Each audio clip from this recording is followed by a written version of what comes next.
E aí, pessoal? Tudo bem? Já parou para pensar por que uma pedra cai em linha reta e as estrelas parecem girar em círculos perfeitos?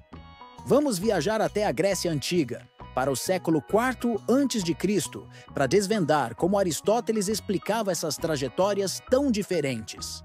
Sem telescópios ou tecnologia, ele observava o mundo e imaginava um universo com a Terra no centro, onde pedras caem e fumaça sobe em linhas retas, e um céu onde tudo gira em órbitas circulares, como uma dança eterna. Como ele chegou a essas ideias e o que elas significam? Vem com a gente nesse vídeo para explorar os caminhos que os corpos traçam no universo de Aristóteles. Você vai se surpreender. Aristóteles, filósofo que viveu no século IV a.C., foi pioneiro ao tentar explicar os fenômenos naturais com base na observação e na lógica, sem instrumentos modernos. Em sua obra Física, ele propôs um sistema que descrevia o movimento e a mudança no universo. Introduziu conceitos como a teleologia, em que todo movimento tem um propósito, e a ideia de que o movimento violento necessita de uma força externa, influenciando profundamente o pensamento científico por quase 2000 anos, até ser desafiado por Copérnico, Galileu e Newton. Para entender como Aristóteles explicava as trajetórias dos corpos em movimento, precisamos primeiro entrar no universo que ele imaginava, lá no século IV a.C. Na Grécia Antiga, sem telescópios ou experimentos modernos, ele olhava para o céu, para o chão, para as coisas ao redor e tentava dar sentido a tudo com pura observação e raciocínio.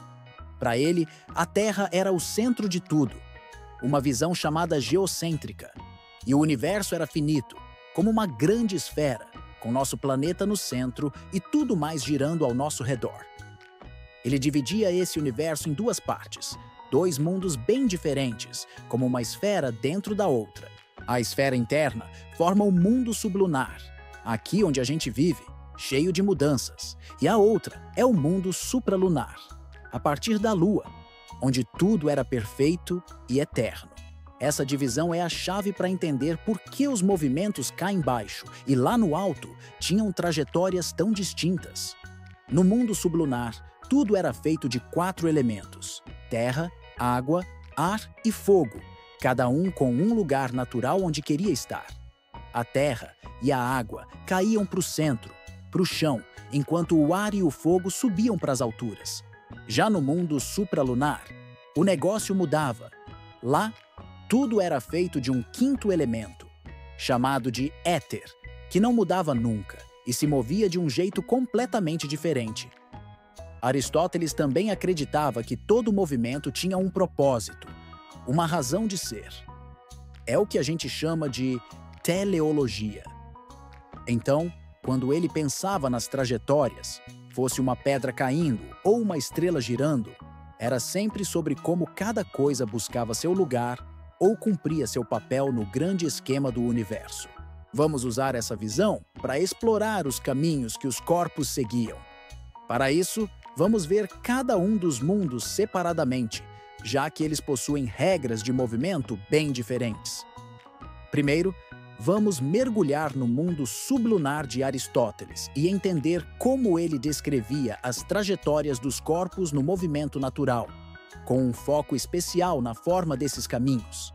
Para ele, cada objeto, feito de terra, água, ar ou fogo, tinha um lugar natural que determinava a direção do seu movimento, e a trajetória era sempre uma linha reta, simples e direta. Os elementos pesados, como terra e água, seguiam caminhos retos e verticais rumo ao centro do universo, onde fica a Terra. Quando uma fruta despenca de uma árvore ou a chuva cai do céu, Aristóteles via essas trajetórias como setas apontando direto para baixo, sem curvas ou desvios, como se a fruta estivesse desenhando uma linha reta perfeita, até tocar o chão, buscando seu lugar natural sem hesitar. Já os elementos leves, como ar e fogo, traçavam linhas retas na direção oposta, subindo verticalmente para o alto do mundo sublunar, mas bem abaixo da Lua. Pensa na fumaça de uma fogueira. Ela sobe em um caminho reto, quase como se estivesse puxada por uma corda invisível, formando uma trajetória linear até se dissipar, ou nas bolhas de ar subindo na água, desenhando linhas verticais nítidas até chegar à superfície. Para Aristóteles, essas trajetórias retas, seja descendo para o chão ou subindo para o céu, eram a expressão pura da natureza dos elementos, sem precisar de força externa. Nada de arcos ou parábolas, como na física moderna. Ele imaginava o movimento natural como um traço firme e reto, refletindo a ordem do universo, onde cada coisa sabe exatamente para onde apontar. Se o movimento natural é sobre as coisas seguirem seus instintos, indo direto para o lugar onde pertencem, o movimento violento é completamente diferente. É quando você obriga algo a ir contra sua natureza. Para Aristóteles, no mundo sublunar, qualquer trajetória que tirasse um objeto do seu caminho natural precisava de um agente externo, como um empurrão ou um lançamento como causa do movimento. Pensa numa pedra que você joga para cima. Ela quer cair para o chão, porque é feita de terra, mas sua trajetória inicial é uma linha reta subindo, contra tudo o que ela queria. Ou uma flecha disparada por um arco. Ela corta o ar numa direção que não é natural para ela, traçando um caminho reto, enquanto a força do arco ainda atua.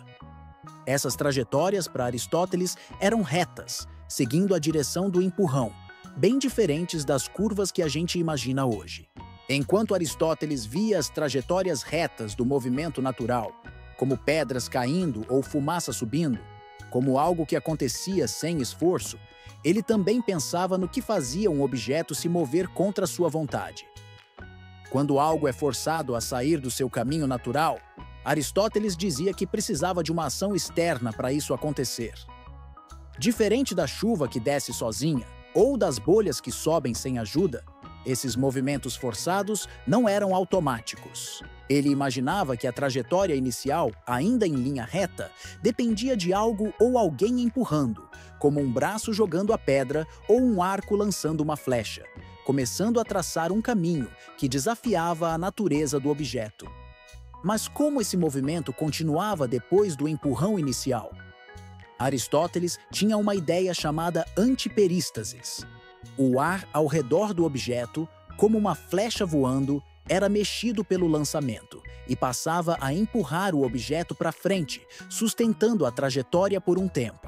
Então, uma flecha disparada seguia uma linha mais ou menos reta, não por vontade própria, mas porque o ar, deslocado, continuava dando aquele empurrãozinho. Quando o ar parava de ajudar, a flecha caía, voltando para o movimento natural, direto para o chão. Essas ideias, que parecem tão diferentes hoje, eram o jeito de Aristóteles explicar o que via e como fazia sentido para as pessoas. Estas explicações ficaram muito populares. Agora que exploramos as trajetórias no mundo sublunar, vamos olhar para as alturas, ou melhor, para a esfera do mundo supralunar, onde Aristóteles via as coisas de um jeito completamente diferente. Acima da Lua, o universo era perfeito, imutável, feito de um material especial chamado éter, que não era como a terra, água, ar ou fogo aqui embaixo. Para ele, corpos celestiais como o Sol, a Lua, os planetas e as estrelas não caíam nem subiam em linhas retas. Em vez disso, suas trajetórias eram círculos perfeitos, traçados por esferas invisíveis que giravam eternamente ao redor da Terra. Aristóteles achava que o círculo era a forma ideal, a mais divina, porque não tinha começo nem fim, refletindo a harmonia do cosmos supralunar.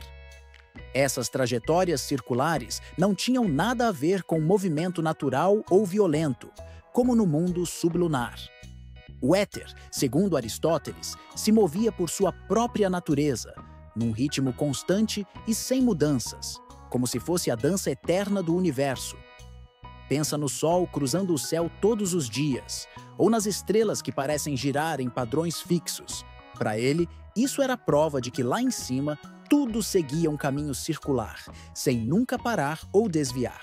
Diferente das pedras e flechas que lutam para encontrar seu lugar aqui embaixo, os corpos celestiais já estavam no lugar certo, traçando órbitas perfeitas que inspiravam até poetas e filósofos.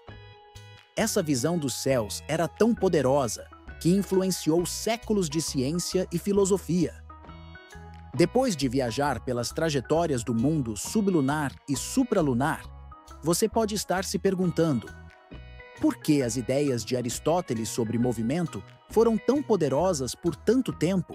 A resposta está no jeito como ele conectava o que via: pedras caindo, fumaça subindo, estrelas girando, a uma visão maior do universo, cheia de propósito e ordem. No mundo sublunar, suas trajetórias retas faziam sentido porque explicavam o que todo mundo observava no dia a dia, como a chuva descendo ou uma flecha voando por um tempo antes de cair. Lá em cima, no supralunar, os círculos perfeitos dos planetas e estrelas pareciam refletir uma harmonia divina, algo que encantava filósofos e até líderes religiosos, sustentando a influência dele por quase 2000 anos. Mas, como toda ideia, a teoria de Aristóteles tinha seus limites. Ele não conhecia a inércia, então achava que todo movimento precisava de uma força constante, como o ar empurrando uma flecha. As trajetórias retas do mundo sublunar não explicavam os arcos que vemos hoje, como uma bola lançada formando uma parábola. No mundo supralunar, Galileu descobriu luas em Júpiter, mostrando que nem tudo gira em torno da Terra. Além disso, Kepler mostrou que as órbitas não eram sequer círculos perfeitos, e Newton trouxe novas leis para explicar tudo com matemática e números. Mesmo assim, estudar Aristóteles é fascinante. Ele nos lembra que a ciência começa com perguntas e observações, e que até ideias superadas pavimentaram o caminho para o que sabemos hoje. É um convite para você continuar olhando para o mundo com curiosidade, como ele fez. Ao chegar ao final da nossa jornada pelo universo em movimento de Aristóteles, é importante relembrar tudo sobre o movimento dos corpos e os caminhos percorridos pelos objetos que se movem. No mundo sublunar, Aristóteles via as trajetórias como linhas retas, com pedras caindo e fumaça subindo no movimento natural, ou flechas voando em trajetos forçados no movimento violento. Lá no mundo supralunar, as estrelas e planetas traçavam círculos perfeitos, numa dança eterna que parecia divina. Essas ideias, tão diferentes do que sabemos hoje, eram incrivelmente poderosas porque vinham de observar o mundo com atenção e tentar explicar tudo com lógica, sem os instrumentos que temos agora. É um lembrete de como a ciência começou, com olhos curiosos e perguntas grandes. E aí, o que acharam de mergulhar no pensamento de Aristóteles? Espero que tenha ajudado a clarear essas ideias para sua prova de filosofia, física ou até para aquela discussão na faculdade. Conta aqui nos comentários. Qual parte te surpreendeu mais? A antiperístasis da flecha ou os círculos perfeitos das estrelas? Se quiser mais vídeos sobre história da ciência, quem sabe sobre Galileu derrubando essas ideias ou Newton trazendo a gravidade? Deixa um like, se inscreve no canal e bora continuar explorando o universo juntos. Até a próxima!